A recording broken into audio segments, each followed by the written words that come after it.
பிரபு sir ஒரு பண்பட்ட நடிகர், மிகப்பெரிய நடிகரின் புதல்வர், தமிழ்நாடு முழுவதும் தெரிந்த மிகப்பெரிய குடும்பத்தின் வாரிசு.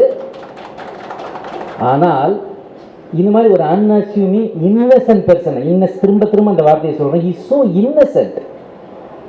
எப்படி தெரியுமா, உதாரணத்துக்கு சொல்றேன், இப்போ ஒரு ஷாட்ல நின்னோம்னா அப்படி பார்ப்பாரு அண்ணன் எங்களையெல்லாம், ஏய் விவேக் இங்க வா, எந்த ஓ ஷர்ட் எதோட நல்லா இருக்கு அண்ணே, இதானே காஸ்டியூமர் கொடுத்தாரு. டே அப்படி இல்லடா, அந்த ஹீரோடா, நீ எந்த கூட நல்லா இருந்தீங்களா, ஏய் எந்த அப்படின்னு சொல்லிட்டு ஒரு வார்த்தை சொல்லுவார். அதை நான் சொல்ல முடியாது, அது இங்கிலீஷ்ல எக்ஸ்ல ஆரம்பிக்கும், தமிழ்ல சொன்னா உடனே கண்டுபிடிச்சிருவீங்க.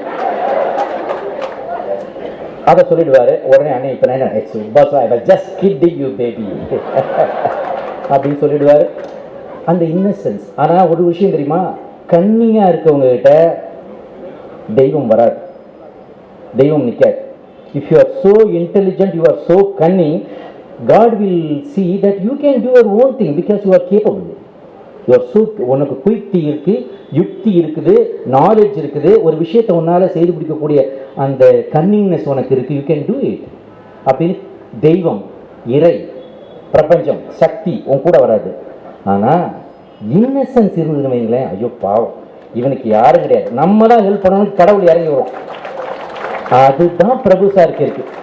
அதாங்க இந்த இடத்துல நான் எமோஷ்னலா இந்த வீட்டில் நான் 2 பேருக்கு தேங்க் பண்ணணும். அந்த 2 பேரும் நீங்க நினைப்பீங்க சிவாஜி சார்னு, இல்லை. கடந்த 1.5 வருஷமா ஒரு பெரிய எமோஷனல் டர்மாயிலிருந்து நான் வெளியே வந்திருக்கேன், ஒரு பெரிய கஷ்டத்துல இருந்து.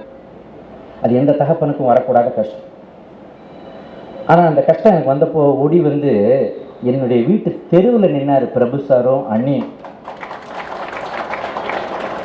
அதை நான் என்னால் என் லைஃப் லாங் நான் மறக்க மாட்டேங்க.